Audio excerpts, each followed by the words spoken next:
کہ جب قوم بے حیائی کے اندر مبتلا ہو جائے گی، اللہ ان پر ایسی بیماریوں کو مسلط کریں گے کہ جن بیماریوں کا نام بھی ان کے بڑوں نے نہیں سنا ہوگا۔ اسی طرح فرمایا دوسرا گناہ کہ جب قوم اللہ کے حکموں کو توڑے گی تو اللہ اس قوم کے اندر نا اتفاقی پیدا کر دیں گے۔ جب لوگ اللہ کے حکموں کو توڑیں گے تو اللہ ان لوگوں کے درمیان نا اتفاقی پیدا کر دیں گے۔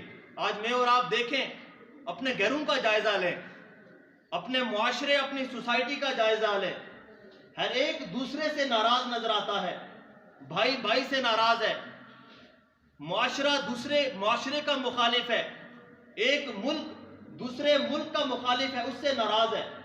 ایک بزرگ گھر میں گئے، اپنی اہلیہ سے کوئی سوال کیا، کوئی بات پوچھی، تو وہ اہلیہ نے صحیح انداز سے جواب نہیں دیا، تلخی سے جواب دیا۔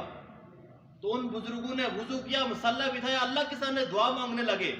مریدین نے کہا حضرت آپ کی بیوی نے آپ کی بات نہیں مانی، آپ اللہ سے دعا مانگ رہے ہیں، یہ کیا وجہ ہے؟ کہا ہے کہ ہو سکتا ہے کہ مجھ سے میرے خالق کے حق میں کوئی حق تلفی ہو گئی ہے، ہو سکتا ہے میرا رب مجھ سے کسی بات پر ناراض ہو گیا ہے، اس وجہ سے اس کی مخلوق بھی میری بات سننے کے لیے تیار نہیں ہے۔ ہو سکتا ہے اس کی مخلوق کے اندر نافرمانی کا جذبہ میرے رب نے پیدا کر دیا کہ جب تم میرا فرما بردار نہیں ہو سکتا تو میری مخلوق بھی تیری فرما بردار نہیں بن سکتی۔ آج والدین کہتے اولاد مانتی کوئی نہیں ہے۔ بھائی تو اپنے اللہ کی کتنی مانتا ہے؟ اگر تو اپنے رب کی مانتا ہوتا تو آج اولاد بھی تیری ضرور مانتی۔ اگر تو اپنے رب کا فرما بردار ہوتا، اگر تو اپنے رب کا تابعدار ہوتا تو پھر تیری اولاد، یہ مخلوق، یہ سارا کچھ، یہ تیری فرما بردار بن جاتی۔ ایک صحابی رسول، کسی نے کہا آگے سے شیر آ رہا ہے، آپ کہاں پر جا رہے ہیں؟ کہا کوئی بات نہیں، مجھے جانے دو۔ حضرت سفینہ رضی اللہ تعالیٰ عنہ، ان کا نام بھی سفینہ، کہا کوئی مسئلہ نہیں، مجھے جانے دو۔ راستے میں گئے، جا کر شیر کا کان پکڑا اور ایک تھپڑ مار کر اس کو بھیج دیا۔ کہا پتہ نہیں ہے کہ میں کون ہوں؟ شیر نے کہا کون ہے؟ کہا میں رسول اللہ کا غلام ہوں، میں آقا علیہ السلام کا غلام ہوں۔ اور وہ شیر وہاں سے چلا گیا۔ یہ کیا تھا؟ سائنس آج اس بات پر تحقیق کر چکی ہے کہ شیر انسان کی آنکھوں میں دیکھتا ہے، اگر اسے انسان کی آنکھوں میں خوف نظر آتا ہے تو شیر اس پر حملہ کر دیتا ہے، اور اگر اس کی آنکھوں میں خوف نظر نہیں آتا تو شیر اسے کچھ نہیں کہہ سکتا۔ اس لیے کہ وہ صحابہ صرف ڈرتے تھے، ان کا خوف تھا تو ایک رب کا خوف تھا، اس کے علاوہ کسی چیز کا خوف نہیں تھا۔ اس خوف کی وجہ سے شیر بھی ان کی بات مانتے تھے۔ من کان للہ کان اللہ لہ، جو اللہ کا ہو جاتا ہے کائنات کی ہر چیز پھر اس کی ہو جاتی ہے، کائنات کی مخلوق پھر اس کی ہو جاتی ہے۔ تو دوسرا گناہ فرمایا کہ جب قوم اللہ کے حکموں کو توڑتی ہے تو اللہ اس قوم کے اندر نا اتفاقی پیدا کر دیتے ہیں۔ اس بغاوت کی وجہ سے اللہ اس قوم کے اندر نا اتفاقی پیدا کر دیتے ہیں۔ اسی طرح فرمایا کہ جب قوم عہد شکنی کرتی ہے، جب قوم اپنے وعدوں سے اعراض کرتی ہے، جب قوم اپنے ایگریمنٹس سے اعراض کرتی ہے، ان کا پاس نہیں رکھتی، تو فرمایا اللہ ان پر دشمن کو مسلط کر دیتے ہیں۔ جب قوم، اللہ نے قرآن مجید میں فرمایا یا ایھا الذین آمنوا اوفوا بالعقود، ایمان والو اپنے وعدوں کو پورا کرو، واوفوا بالعہد ان العہد کان مسئولا، وعدوں کو پورا کرو اس لیے کہ اس کے بارے میں کل قیامت والے دن سوال کیا جائے گا۔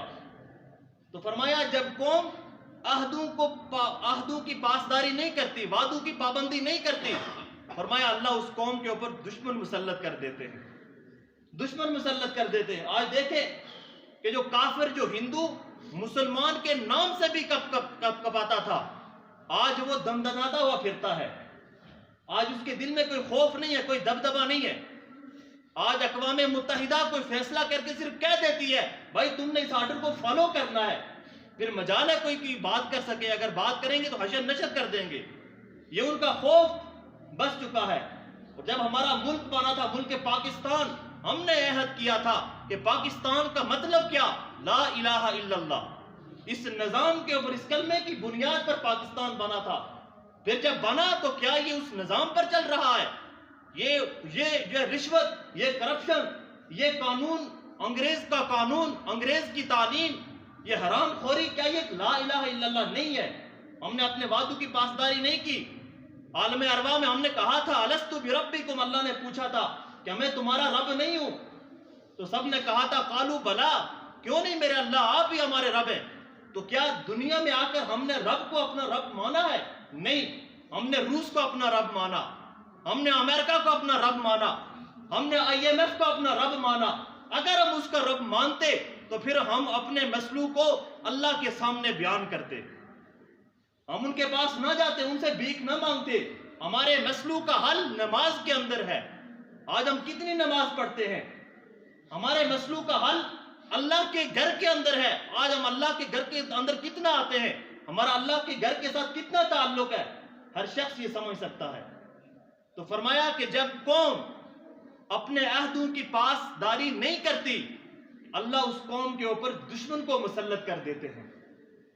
یہ دشمنی نہیں تو کیا ہے کہ آج ہماری کوئی بھی قانون سازی عالمی استعمار کے بغیر نہیں ہو سکتی۔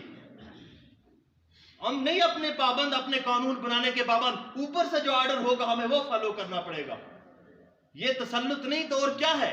یہ دشمن کا تسلط ہے، اور اس کی وجہ یہ ہے کہ ہم نے جو وعدوں کا اقرار کیا تھا، ہم نے اپنے وعدوں کی پاسداری نہیں کی۔ یہ تیسرا گناہ جس کی نقد سزا ملتی ہے۔ اور چوتھا فرمایا کہ جب لوگ زکوٰۃ ادا نہیں کرتے، اور جو لوگ زکوٰۃ ادا بھی کرتے ہیں اسے ٹیکس سمجھ کر ادا کرتے ہیں، فرمایا جو قوم زکوٰۃ ادا نہیں کرتی، اللہ ان پر مالی مشکلات پیدا کر دیتے ہیں۔ ایک صحابی رسول اللہ کے نبی کے پاس آئے، کہا اللہ کے نبی سمندر کے کنارے میرا مال پڑا ہوا تھا، پانی آیا اسے بہا کر لے گیا۔ اللہ کے نبی نے فرمایا ہو سکتا ہے کہ اس مال سے تم نے زکوٰۃ ادا نہیں کی ہوگی، اگر زکوٰۃ ادا کرتے تو پھر تمہارا مال ضائع نہ ہوتا، تمہارا مال ضائع نہ ہوتا۔ پہلے زمینوں کے اندر آپ دیکھیں کہ عشر لوگ دیا کرتے تھے، تو پھر زمینوں کے اندر جو ہے وہ منو من جو ہے وہ گندم نکلتی تھی، غریب کا حق ہوتا تھا، منو من جو ہے گندم نکلتی تھی۔ اور آج دیکھیں بڑی زمینیں پڑی ہیں جو ہے لیکن وہ بنجر ہے، وہ قحط سالی ہے، کلو کے حساب سے بھی گندم نہیں نکلتی، اس وجہ سے کہ ہم نے اس سے جو اللہ کا حق تھا، غریب کا جو حق تھا وہ نکالنا چھوڑ دیا ہے۔ اگر ہم اس سے غریب کا حق نکالتے تو اللہ اس کے اندر برکت پیدا فرماتے، اللہ تعالیٰ اور اس کے اندر اضافہ کرتے۔ تو فرمایا جب قوم زکوٰۃ ادا نہیں کرتی تو اللہ اس قوم کے اوپر مالی مشکلات اور تنگی پیدا کر دیتے ہیں۔ آج دیکھیں کیا، کبھی آٹے کا بحران، کبھی چینی کا بحران، کبھی کوئی کسی چیز کا بحران، یا عذاب نہیں ہے تو اور کیا ہے؟ یہ بھی ایک شکل ہے عذاب کی۔ اور اسی طرح پانچواں گناہ جس کے بارے میں اللہ کے نبی نے فرمایا